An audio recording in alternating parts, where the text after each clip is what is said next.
all very much for being here tonight. We appreciate you braving the cold weather and coming out to learn a little bit about the work that we've been doing.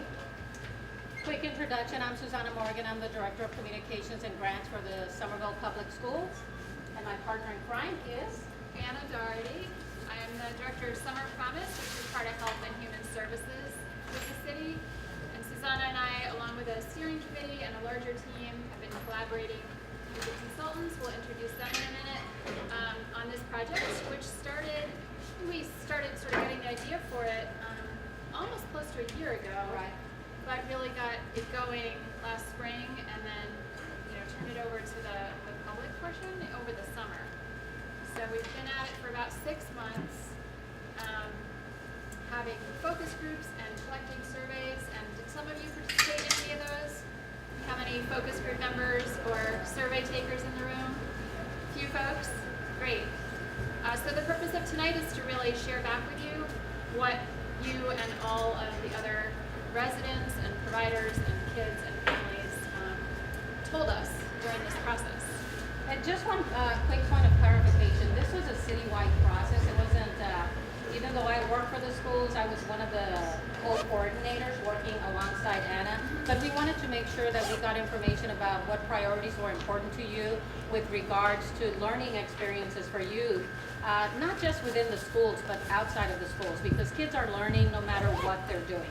And it might be helpful, Anna, if you don't mind just giving a little bit of background about the summer vision process, and because that's tied into the work that we're doing, but it is a separate process.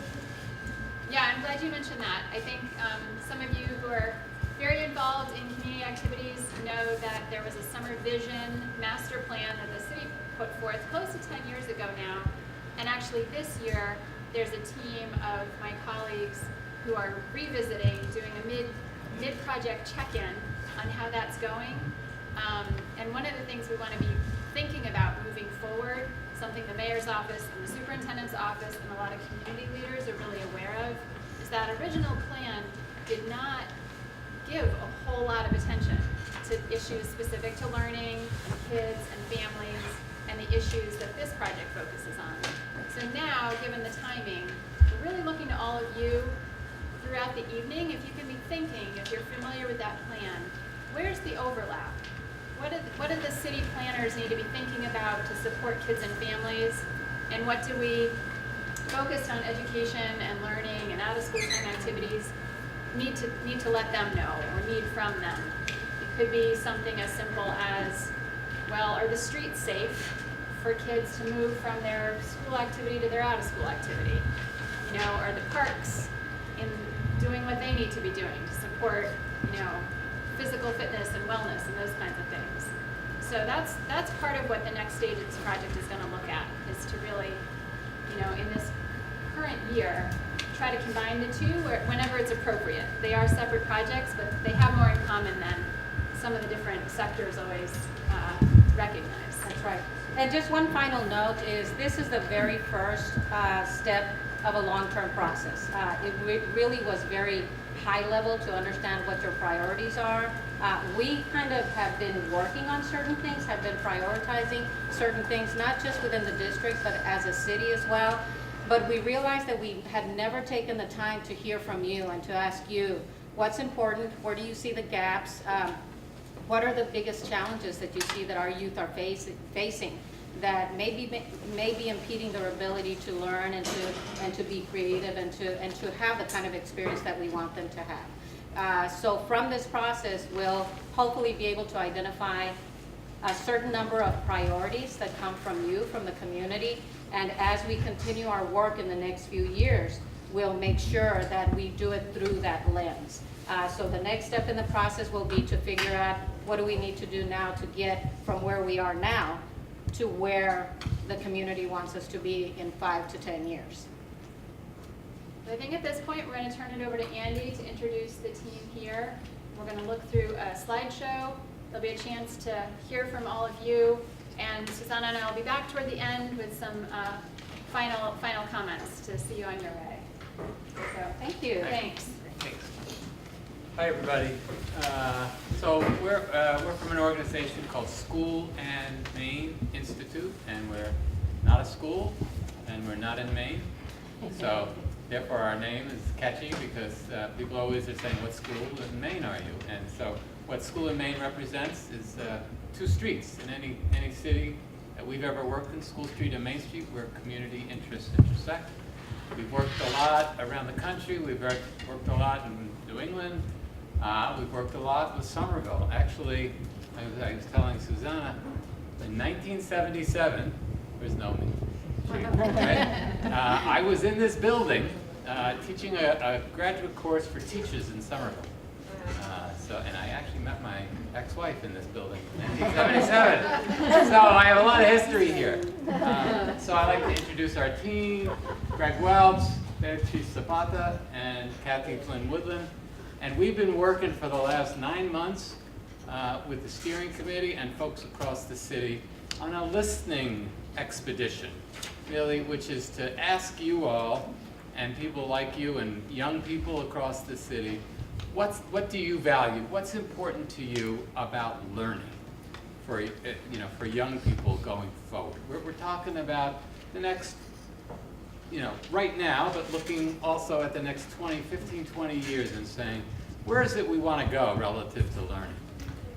The Summer Vision process did a good job of looking at where do we want to go as a city relative to economic development? Where do we want to go relative to housing? Where do we want to go relative to green space or things like that? But the question about learning was maybe a little bit on the early childhood side, but not a lot on the K-12 age group. So this process, not as intense, not as 3 years long, with as many people involved, was the start, as Susanna said, the start of hearing from the community. So I'm gonna walk you through some slides. We're all gonna walk you through some slides, and then it's an interactive process. We're gonna ask you to tell us, did we get it right? Is this what you think is important? Is this what you value relative to learning? Did we miss anything? And if we missed something, what was it? And then third, where do you see this work needs to go so that we can help the next level of folks who are going to work on action planning around these ideas, understand maybe some kind of ideas around goals and where we might go. So let's see if I can get this to work. There we go. So we did a lot of things, right? And I'm going to talk about that in a minute, but we did surveys that some of you have seen. We did 2 kinds of surveys: long surveys that were online that probably took 7 or 8 minutes to do, and then we did short surveys for people who we met in person, and those were, maybe 3 or 4 minutes to do, and so somebody could do them in a park, or somebody could do them in a school, or they didn't have to be in front of a computer. We also did focus groups with young people, and you'll see how many and what in a minute. We did focus groups with adults and teachers and PTA folks and all different kinds of young people and adults. And then we did future search, mini future search process, which is bringing together a group of people and looking at where we've been in Somerville as it relates to learning over the last 30 years. And how that impacts the way we think about where we want to go, right? Because if we don't look back, it's hard to know what we've been up to, what's worked, what hasn't worked, and therefore the foundation maybe for where we go. Please stop me, by the way, at any point, if there's any question or I'm confusing you, just jump up and stop. So here's sort of a brief snapshot of this community listening process. We had 661, or now it's close to 700 respondents, because this slide was done before we got 30 slides from Jose just recently in the after-school program. So we're almost at 700 surveys in English, in Spanish, and Portuguese. And then we had about 200 people in focus groups. Again, I would say middle school to grandparents. That was our age group. And then we had 77 participants in the future search process. So you can see almost 1,000 people weighed in on these ideas, on these questions that we're gonna, the sort of, those 5 questions. What's working well, what's hard, And then as it pertains to school, school is certainly not the only place kids or adults learn in the city. It's one place, but it's a big place, right? So as it pertains to school, what's one thing you might want to change about schools in Somerville? And then are there barriers that prevent children and teens from accessing learning? And we asked people to pick, if they could, their top 3 priorities. So I'm going to show you just a brief snippet of data. There's all this data in your packets, which you can look at later or when you go home. But just some high level, you can see, if you look at this right-hand column, this is who were part of the surveys, right? The 700 people roughly who filled out the survey. And then you can see in the left-hand column, as that compares to all of Somerville, and the middle column is the school-based population.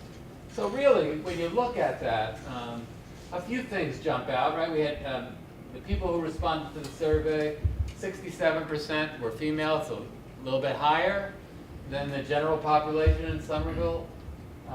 We had 18% were Hispanic or Latino, again, a little bit higher than the general population. And you can see some other numbers. I'm not going to spend a lot of time. 76% were administered online, and 24%, that's the long survey that some of you may have done, and about 24% did the shorter survey. So, any questions on any of that before I move to the next slide? Make sense? You with me? Yeah. Okay. Again, this is sort of a breakdown of that. Who responded? You'll see, where the sort of top countries of birth, the racial and ethnic makeup, the gender makeup, and the age makeup. And again, you can see sort of 35 to 49-year-olds were the highest number of people who participated in the surveys, roughly 44%. But we had 14% young people. That's a hefty number. So that, again, young people from grade 6 through 12. And they certainly had a lot to say. And then you can see by neighborhood over here on the right, another interesting look across the city about how people were involved. And so you can see East Somerville led the way in terms, again, this is just the survey now. This is about the 700 people that did the survey. East Somerville led the way with 15%. Winter Hill, yeah, Winter Hill had about 12% of our respondents, and so on down the line. So that's who responded to the surveys. One last slide. Here you can see the kinds of roles people play in working with young people or in having their own kids. So we can see parents of children and what age group. You can see whether they were people who had a community role. 14% were people who worked in Somerville with a community role. You can see the types of school. We had 56%, which is not 100%, right? So 56% of the people have kids in the Somerville public schools, but we also had early childhood folks. We had people who had kids in Prospect Hill or in another school or in St. Catherine's, homeschooled, and then, across the levels, pretty even distribution. We had elementary, we had pre-K, we had middle school and high school, not a huge spread there. So that's good. That means we got to all, parents or young people across all of those areas. So the question then becomes, what did we hear, right? This was a 9-month process with lots of people and lots of data, right? So lots of information. If you were part of our focus groups or our future search process, it was a very interactive back and forth around what's important to you, what do you value around learning in Somerville. And so we took all of that information and analyzed it and distilled it and narrowed it down, if you will, to sort of 12 kind of areas. And so we're going to share that with you now and then ask for your feedback. Did we get it right? If you could think about this, did we get it right? What are we missing?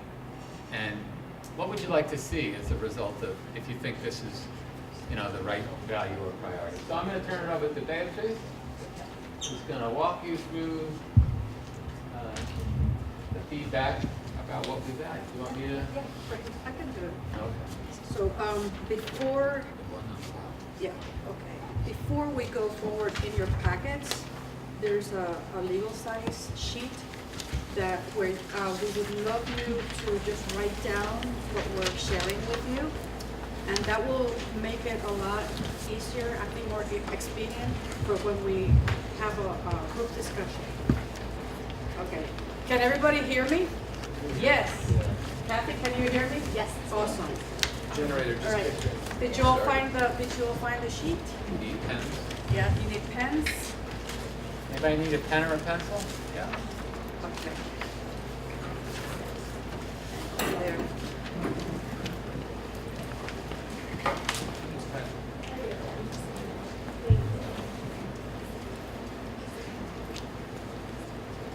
All right. Great. So I'm Beatriz Zapater, as Andy introduced me. I've been consultant with School in Maine on this project, and it has been a really rich experience, I think, for everyone involved. And Andy ran through some of the data, the numerical, quantitative data, and now I heard someone say that data needs poetry, and this is the poetry part. This is the narration, the story behind the numbers. This is what we heard. So, oops. All right. The first one, and it's also in your packets, is that Somerville responded by consensus with value a vibrant, culturally rich, and activity-rich community life. And what I love is the quote in the blue square. There's always something fun going on. Somerville is a spunky community that accomplishes a great deal with fewer resources than other communities. So people recognize that there's so many different things going on to engage people of all ages and all walks of life, knowing that there's fewer resources. So it's a community that's doing a lot with less. So I'm not going to read everything because it's here, but we're just going to give you the highlights. But at the bottom, I think that this is really important data. 88% of the participants who filled out the survey are satisfied or very satisfied with their life in Somerville. So there's a lot of positive spirit here in Somerville. And 86% think Somerville is good, very good, or an excellent place to grow up or raise your kids. So that's like, very positive comments by consensus. The next slide. Okay, so then there's always a however, right? So people are very concerned with having the affordability, to be able to afford, and the ability to stay in Somerville. Gentrification was one of the issues that was, really a major concern for everyone. Can people afford to stay here? And then what the implication is that the neighborhood, people felt that the neighbors are being pushed out of the community. So there's skyrocketing housing costs, and I think everyone who lives in Somerville really understands that, and this came out really clear, loud and clear of concern. So people were very concerned with losing their friends, their family, people leaving the communities, and in terms of learning and the schools, that the educators who work in the schools cannot afford to live in Somerville. So those were like really kind of highlights during this discussion. And please feel free to stop me if you want me to highlight another thing. Just one thing about this slide too. This is not only the adults saying this. Yeah. Young people said gentrification, high rents, high housing costs also are a big scary thing for them. You'll get to see how this all breaks out. by Yeah. different groups. Yeah, okay. So, people were very pleased with the condition of playgrounds, that there's so many different places that are youth-friendly spaces in the community, and also the conditions of the parks and playgrounds. And however, there's a lot for younger children, and then and for older children, but there's a middle group that is sort of in limbo. So people were asking, if we could create a rec center, a community center, and other places where, preteens can come and keep learning. And the whole thing is about what are the learning opportunities and ways that people learn. So a teen center, places for teens to hang, events for tweens and teens, movie nights, pizza nights, like here. They should be here right now, but they're not. So, and the next slide. So this we heard throughout, I think, every single community conversation focus group, which is the need to have more social emotional supports at the school level, but also in the community. So a lot of people express that they're very overwhelmed with everything that's going on. There is so many different things to do, and the pace of life was like really a burden, becoming a burden for people, like slow down. At the same time, there's so many opportunities, but going from one place to another became a hardship. So there's a lot of anxiety or fear was cited as a barrier to participation in youth activities. People feeling, safety was a concern, and not enough support, mental health supports, for young people and for the adults as well. So they also talked a lot about having the social emotional skill development at a really young age. So it's really running the range of ages, having all those supports in place.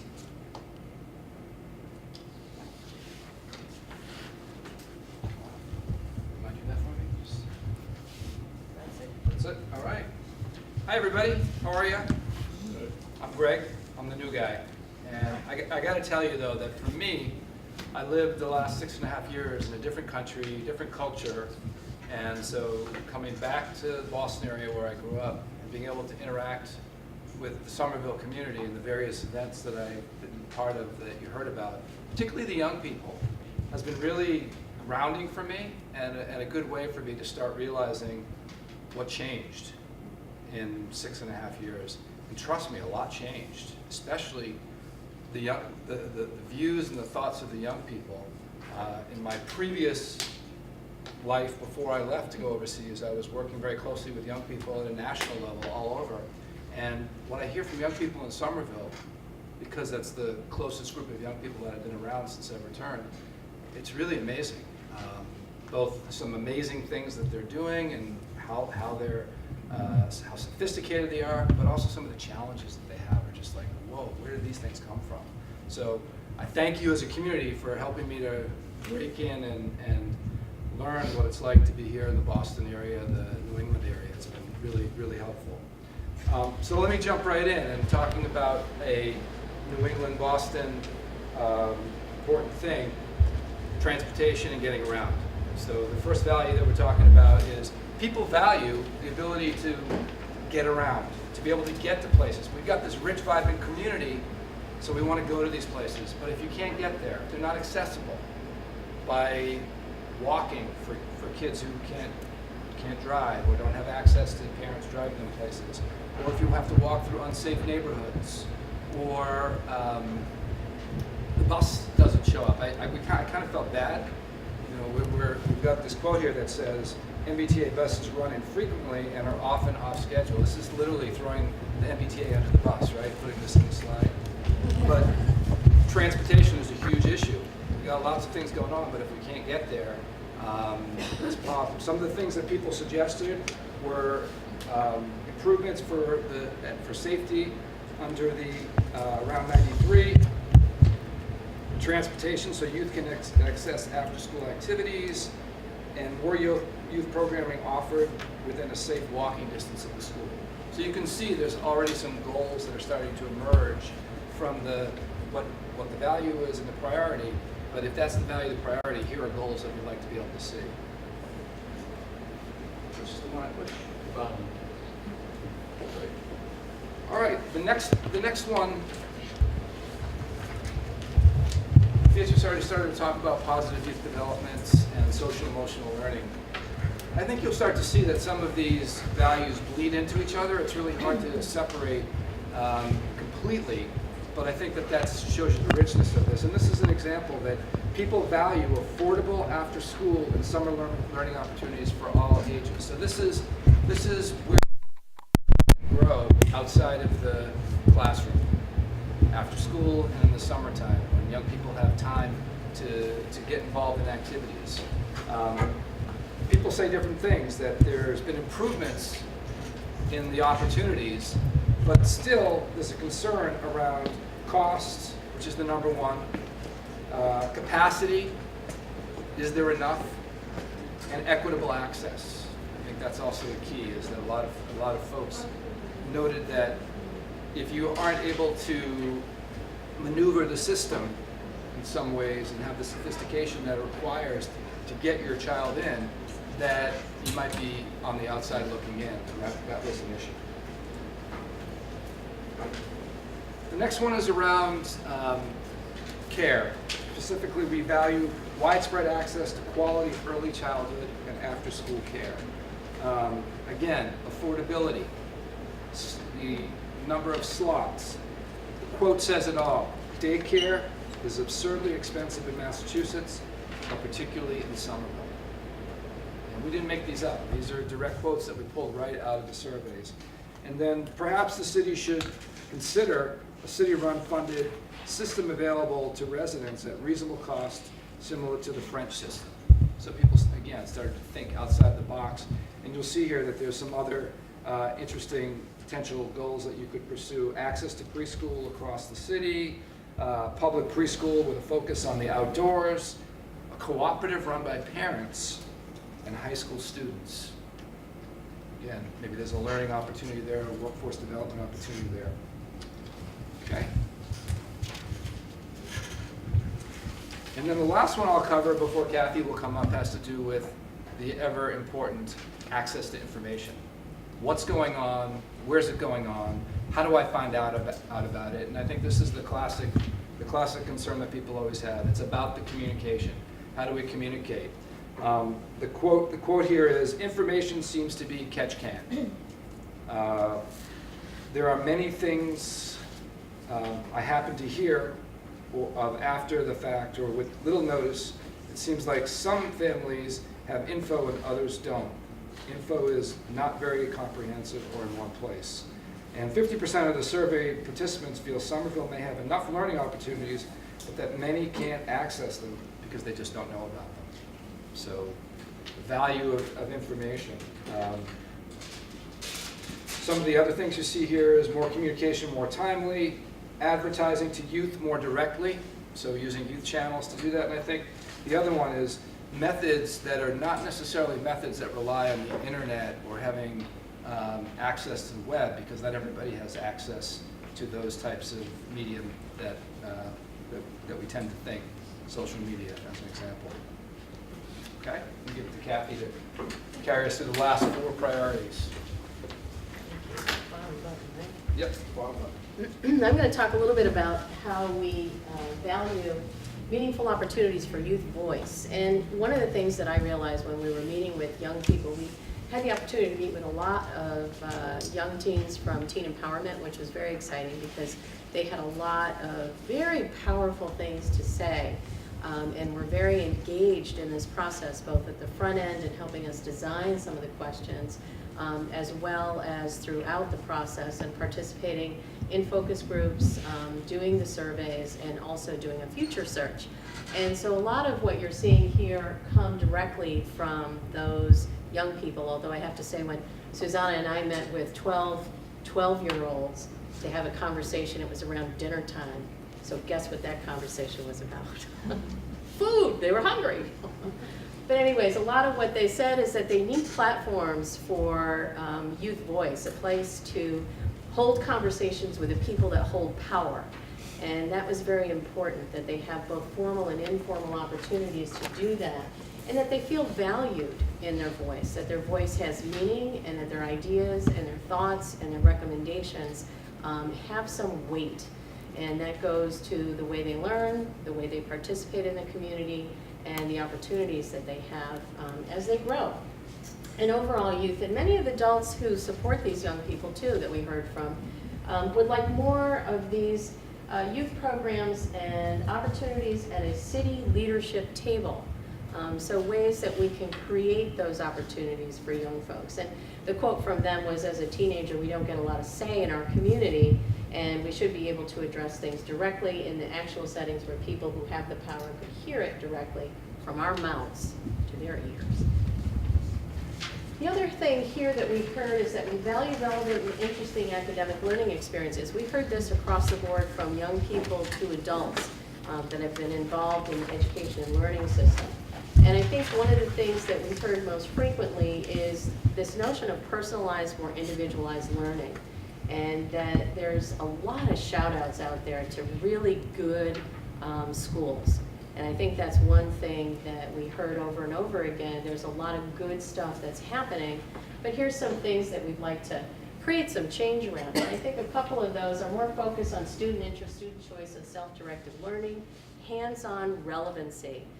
The focus on real-world learning experiences that were going to prepare them for life was far more important than test taking and drill and kill types of, sheet learning. Learning through internships, field experiences, the ability to earn credit for learning experiences outside of the traditional classroom. This was very important for both parents and for the young people. Physical wellness activities built into the day, so opportunities for young people to get up and move. Opportunities for people to be in this vibrant environment.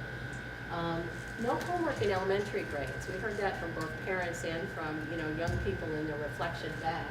And then a balanced approach to content. Opportunities to go deep in some of the content areas rather than a flyby in some of the learning that they had. And then stronger support for teachers on how to differentiate instruction based on the individual learning style of the child.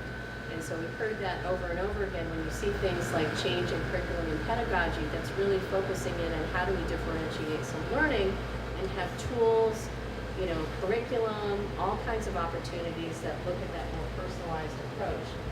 30% of survey respondents pointed to an instructional pedagogical improvement, making it the top school improvement priority. So again, this was something that was very important all across the board. Flexible school schedules. This was a very interesting conversation that we had in focus groups. I remember very distinctly we had it the night over at the Cummings when we were there with a number of parents when we talked to folks from the PTA.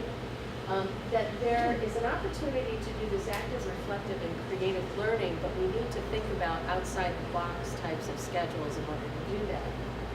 Later school time start, especially for our teens, based on youth development and positive youth development principles.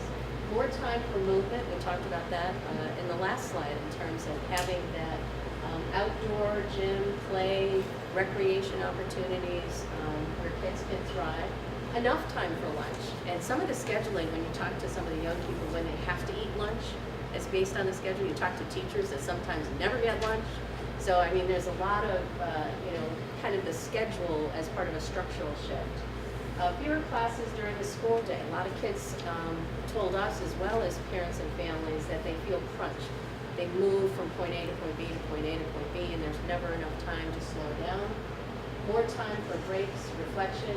Art and music was a very big one. How we build that into a school day. Not just as an after-school option, but how we build that into learning. and early drop-off and extended after-school care for families that need them. And so the quote here was, school days seem too short, too rushed. Every new idea we have for additional or better programs, and we learn there's simply no time, and that recess is too short, class is too rushed. And here we have the value approaches that reflect and support our cultural diversity.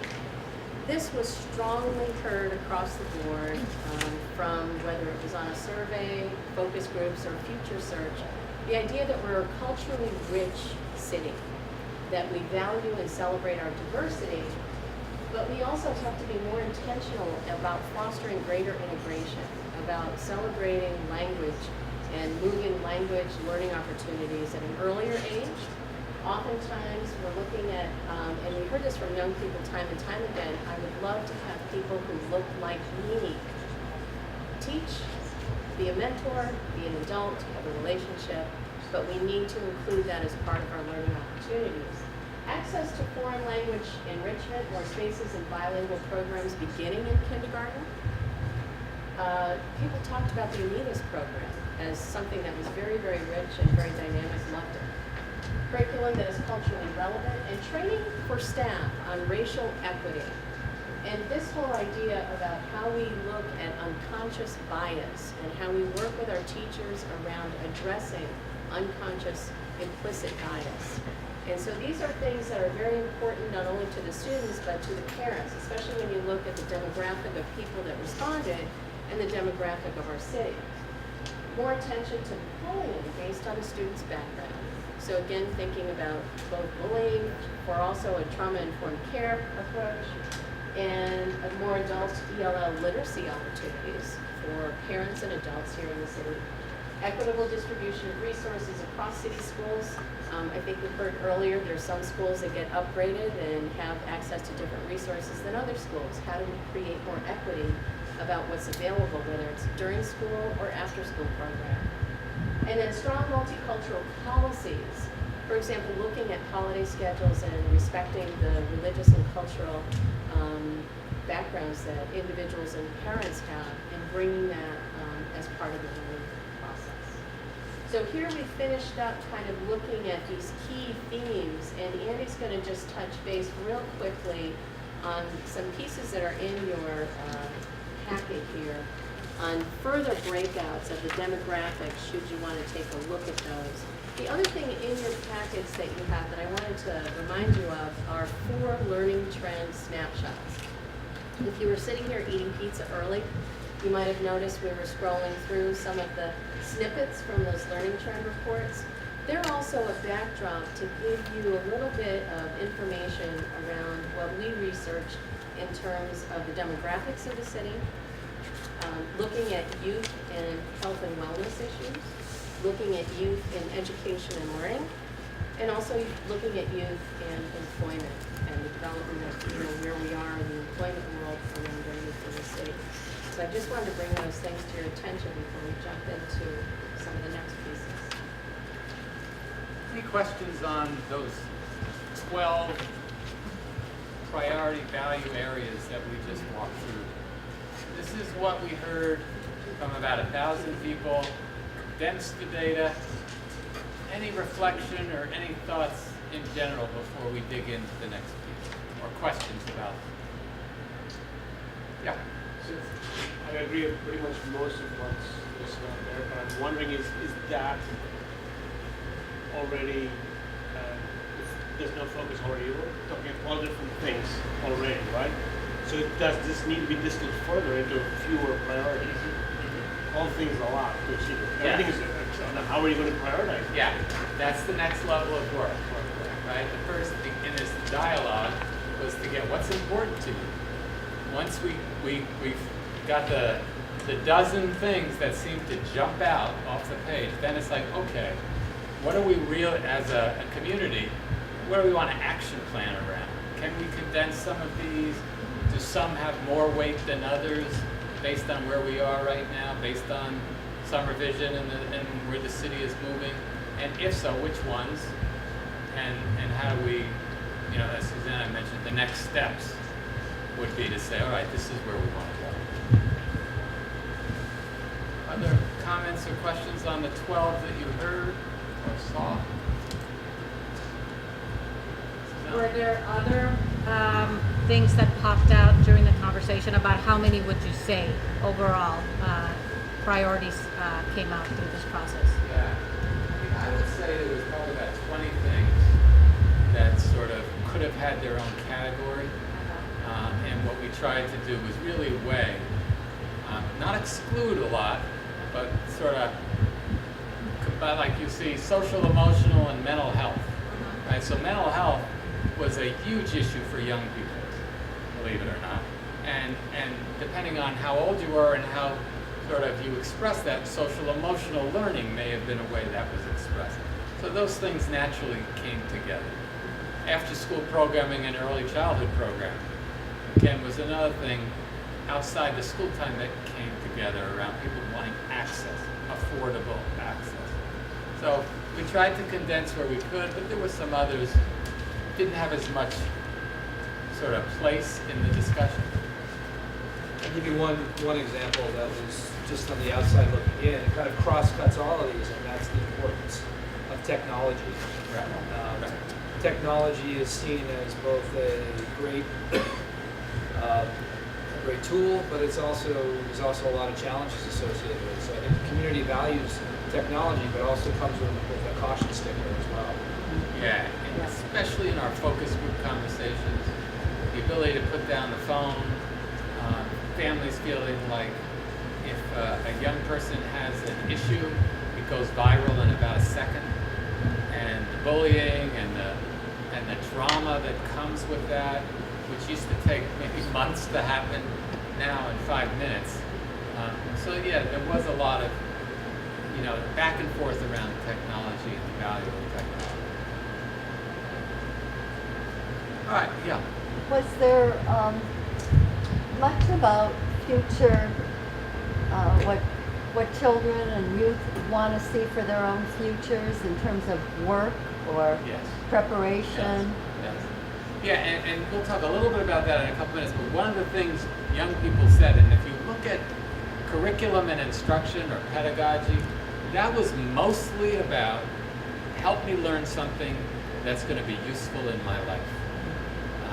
I get it that you're going to teach English and math, but show me the application so I can use it in my life.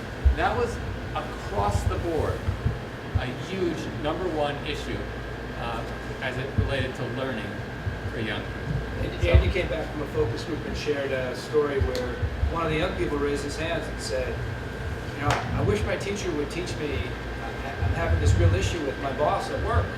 I wish that we could have some time where I could learn some strategies or hear from my teachers about an issue that is really affecting me today in my everyday life, which is real, it's about work, it's about future, it's a skill that I'll take forward. So I think that's definitely an area that people are thinking about. How do I get the skills to navigate my life? And that includes reading and writing and problem solving and critical thinking. But it also includes the kinds of things that Greg just talked about. And young people were very strong on that. All right, so I'm not going to spend a lot of time on this because, again, it's something you can read. But I will highlight a couple of things. Here's again, the long survey, who responded. Do you think Somerville, we hit on this earlier, about whether Somerville is a good place for teens to grow up. How would you rate it? You can see very good and excellent make up 56% of that. You can see the cut across the demographics. Interesting, good reading.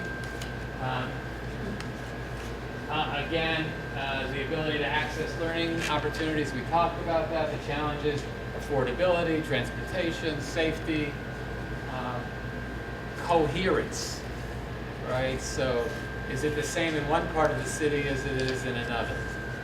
Is it the same if you're young, like pre-K through 5, or is it a lot different if you're middle school and up? And then again, across the demographics of who filled out the survey. Barriers. Yeah, so people said, yeah, there are barriers, right? You can see people who work with youth especially think there's a lot of barriers. So let's talk about what the barriers were.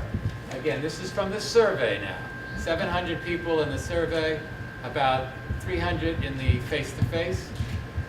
So on the survey, I know how to do this, I think. Yeah, there we go, that's it. Yeah, I have a pointer. You can see the number one barrier people thought, except for youth, was cost, right? Transportation and social emotional, other responsibilities, which young people felt was the number one challenge or barrier for them.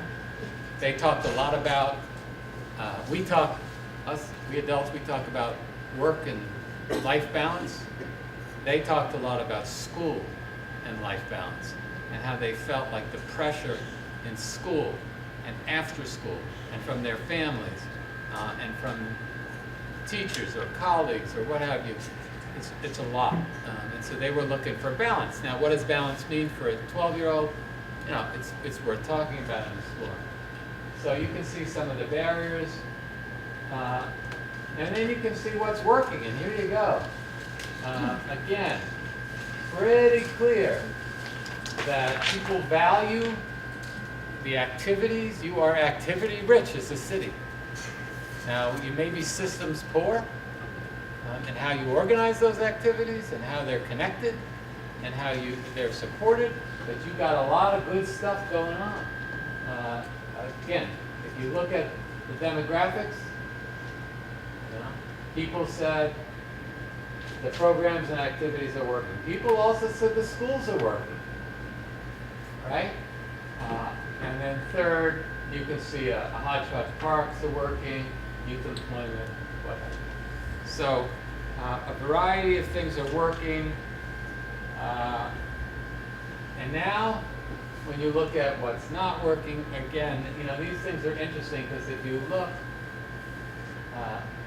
gentrification, financial stress. For young people, number one answer, curriculum and instruction based on the kind of things we taught. It's not that they want second step curriculum, or that they're talking about a specific kind of curriculum. What they're talking about mostly is applied learning. They want personalized application. Tell me what it has to do with the rest of my life. Help me understand that. Help me use it in my life. And again, we interviewed kids middle school and up. We did not go to elementary school. So you can see that was number one for everybody, gentrification. And I would ask you to think about that. What is the impact of gentrification on learning? Or what is the impact of high rents and people being moved out or forced out on learning? Because that's the question we're asking. We know that the housing prices are out of control, right? We all know that. We know that rents are out of control. But the question is, what's that do for learning? How does that impact young people and their learning? And what they said, I don't feel stable. I don't feel my community is stable. My parents are going to have to move. My cousins are going to have to move. My classmates are going to have to move. We may be able to stay here for a certain amount of years. So there's a lot of fear related to gentrification. And then you can see transportation, curriculum.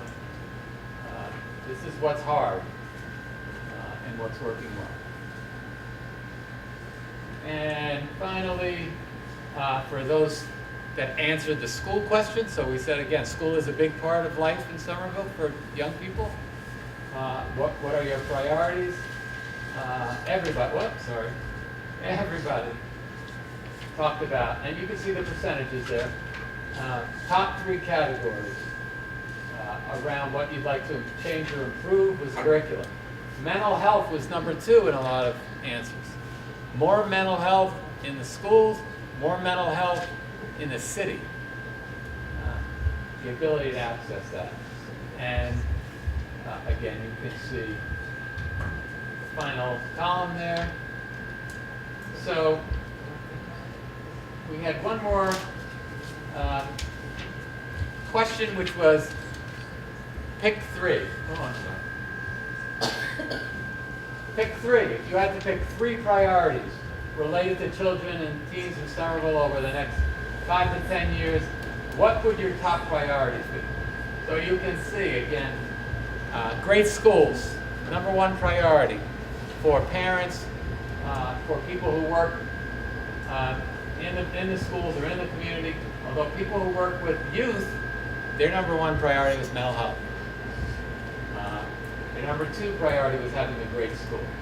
And you can see, again, across the domains, those were the top 3 priorities that people in the long survey filled out. Yes? Yeah, just a quick question. Noticing that that gentrification and housing issues are arguably the #1 concern across most demographics, was that not included in the top priorities going forward? Right. As in it's just not a thing that can be addressed with community That resources? it surveys didn't ask, when we asked for 3 priorities, it was a drop-down menu, and I don't think gentrification was one of those. Okay. And the open-ended questions, that's where people put them. Gotcha. Yeah. In several of the different slides for the Hispanic Latinx population, school safety came up. Yeah. Why? Can you speak to that a little bit, what they meant by school safety? Bullying, not being valued because of their ethnicity or race. So there was a lot of lack of emotional safety, physical safety. So like in the school with the school population as opposed to people coming from outside the school and breaking in. Yeah. In the school. In the school. Okay, that's what I wanted to ask you. Thank you. Again, across the city too, not just in the schools, but yes, in the schools. Thank you. Can I add something? This is just based on a couple of the focus groups that participated, and part of that is also related to just the national culture. That's what I right was now. wondering if that was more of it than, Yeah. it sounds like you heard more about the population, the community. It was both. A little bit both? Yeah, it was both. Okay, thank you. Give you another example. I had in a very small sample size, but in a small group with young people, high school age kids. They talked about a place where kids go to have fights. And it was a reoccurring thing. It was almost like it was a Coliseum type of event. People go, they know what's going to happen, and that was, to me, that was really shocking and alarming to hear it the way they were talking about it so openly and like it was just a matter of fact. And I think kids generally in our focus groups talked a lot about, I like some teachers, I like my school, I connect with some adults, but I also feel a great sense of anxiety at times. I also feel a great sense of fear at times. And that may not have to do with the teacher. It may have to do with the hallway, right? It may not have to do with these kids, but it may have to do with those kids. So there were a lot of kids who talked about anxiety, test anxiety, pressure anxiety, fear anxiety. All right, we're going to put you to work now. Okay. All right. As you can see, we've got some stuff that's up on the wall here that looks similar to the worksheet that you have in your packet that Beatrice introduced earlier. And what we'd like to have you do is, given the information that you just heard and taking a look at your, the slides, they have a little more information, reflect a little bit. We'd like you to jot down whether you think, one, did we get it right? Does this feel like the right priority to you? Does it feel like it's kind of worded, or do we need to change something? Is something missing is the second question here, and what is it? And the last question is really, what would you like to see going forward? Is it something different? Is it something specific around this? And jot that down. Just take a couple jotted notes. There's 12 here, so we're going to only give you about 5 minutes or so to do that. But as soon as you're done, we'd like you to come up, grab a marker, and you'll see the questions along the side, 1 through 4, 5 through 8, and 9 through 12. You can go anywhere. You don't have to start at 1. You can start at 12. And just jot down your thoughts. Did we get it right? Check mark. What's missing? Jot it down. What would you like to see going forward? Jot it down. So take 5 now, reflect on your sheet, And when you're ready, just head on up and write it down up on the sheets of paper that are up here. Then we're going to have a large group kind of conversation around it and get your feedback. We're going to take a look at the information. Okay? Given that we have a limited amount of time, and we love to get data on all of these questions, But if you had to focus on one, what would you like? How would you like to see this going forward? That's thinking. Great point. Yep. Okay. Whenever you're done, come on up.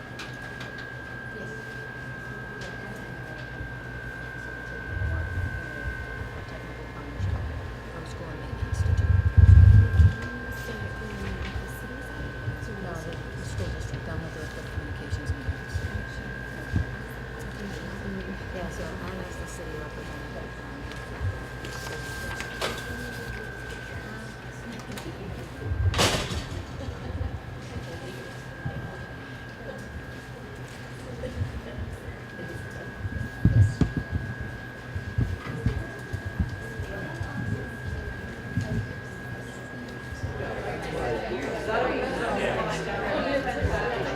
All right, everybody.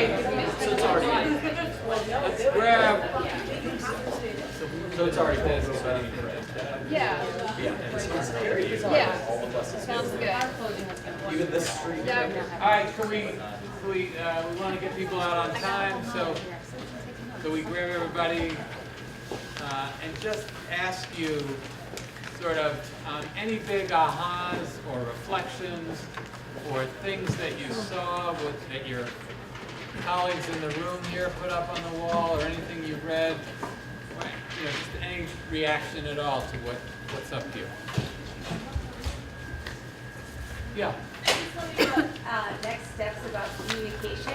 And I feel like sometimes what happens is there's like different groups throughout the city who are having similar conversations, but it's not like overlapping who gets the information.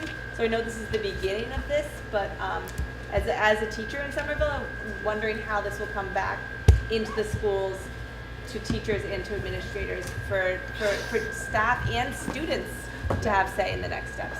I think one of the next steps will be for SMI, our partners on this work, to put together a comprehensive report. And I think that'll be ready end of February, maybe sometime in March. Yep. And we'll make sure to distribute it to all of the schools. And the report will include some data. It'll include the priorities that were identified, some recommendations on possible next steps. And then as a community, we're going to be talking in the next couple of months about what's the next specific next step that we want to take to be able to continue to move this process forward. I would just add to that, it is a little bit unusual that city and schools are collaborating right from the start on a project like this, so it's nice because the mayor's office and the superintendent's office have been keeping up to date on how things have been going, and all the reporting is dual and out to the community as well.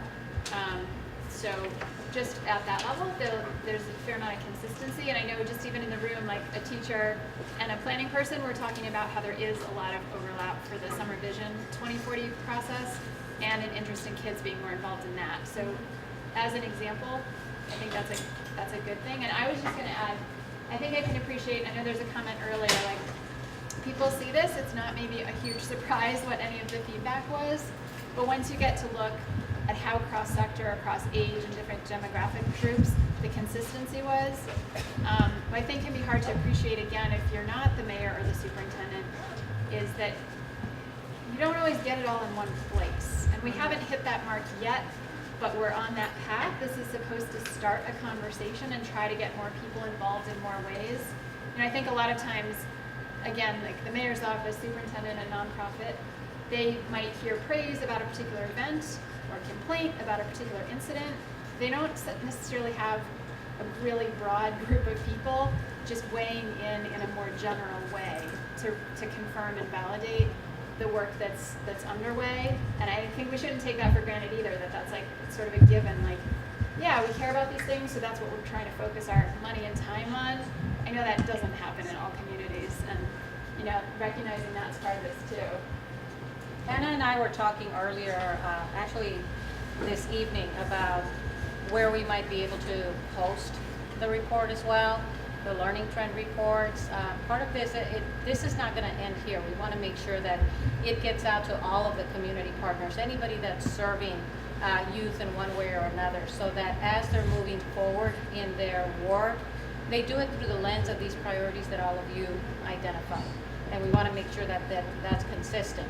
And one of the things that I'll talk to SMI about as well is how do we embed some of the work that's already happening in the district and in the city that is beginning to address some of these priorities, because there's a lot of work, like the redesign work that's happening at the high school, that really focuses on some of these, or addresses some of the priorities that were identified here. And we'll include that information in the final report as well. That communication piece is also a good way to start actioning some of the recommendations around communication. Yep. No, absolutely.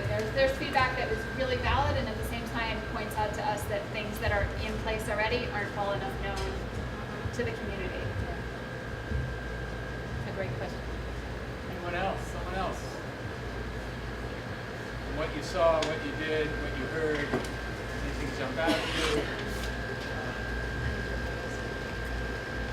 If not, we want to thank you for being here tonight and giving us, your yes, you got it.